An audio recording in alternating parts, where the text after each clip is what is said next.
मेरे संसदीय क्षेत्र में वोट चोरी नहीं हुई, वोट चोरी तो हुई, लेकिन वोट चोरी होने के साथ साथ कांग्रेस पार्टी के सीडब्ल्यूसी मेंबर को भी चोरी किया, उम्मीदवार भी चोरी हुआ, मेरा फेस चोरी हुआ और मेरी पार्टी का जो सिंबल था वो भी चोरी हुआ और 1,20,000 वोट लेके फिर भी बांसवाड़ा की जनता ने लोकतांत्रिक तरीके से धमाकेदार आपका सुझाव मारा। और कोरोना काल में जिस तरह से प्रभाव पड़ा था, इसी तरह इस SIR की वजह से शिक्षा पे प्रभाव पड़ा। चुनाव आयोग संबंधित और जनगणना संबंधित हमें अलग से कार्मिक का पद क्रिएट कर देना चाहिए ताकि हमारे शिक्षण व्यवस्था बर्बाद नहीं हो।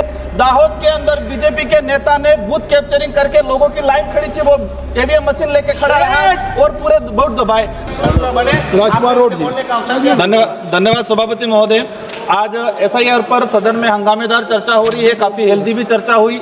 मैं विशेषकर कम ही समय लूंगा, मैं कोशिश करूंगा कि कम समय मेरी बात रखूं।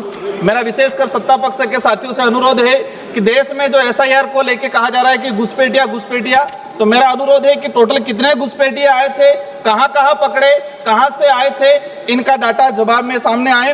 माननीय सभापति महोदय, चुनाव में किस तरह से धांधली होती है मैं बताना चाहूंगा। मेरे संसदीय क्षेत्र बांसवाड़ा के अंदर मेरे सेम नाम से 2 राजकुमार खड़े किए, मेरा सेम फेस उन नॉमिनेशन के अंदर उन्होंने एडिट करके लगाया और मेरी पार्टी का सेम सिंबल लगाया और 1,20,000 वोट मेरे नाम से लेके वो राजकुमार आज तक मैं ढूंढ रहा हूं, मुझे नहीं मिले।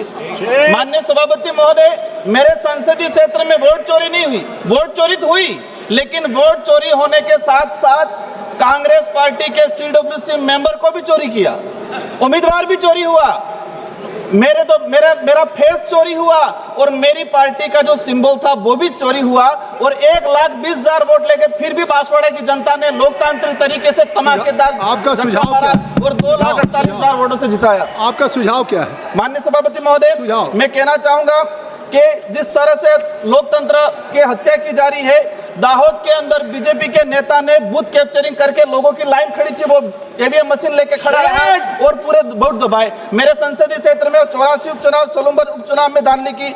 मेरा आपसे अनुरोध है कि इलेक्ट्रॉनिक कोई भी वस्तु हो, हैंग हो सकती है, तो फिर EVM हैंग क्यों नहीं हो सकता है? देश लेवल चुनाव आयोग तो कई बार बैलेट पेपर से चुनाव कराया जाए, तो बैलेट पेपर से चुनाव कराने में किस बात की दिक्कत है कि आप उनको EVM का कई बार डेमो सर, मेरा 1 मिनट पार्टी के सर मैं एक ही मिनट में अपनी बात को रखना चाहूंगा कि कोरोना काल में जिस तरह से प्रभाव पड़ा था, इसी तरह इस SIR की वजह से शिक्षा पे प्रभाव पड़ा। अधिकतर शिक्षक कर्मचारी लगाए। मेरा निवेदन है आपके माध्यम से कि देश के सरकारी शिक्षण संस्थाओं सर 30 सेकंड के लिए, 20 सेकंड 30।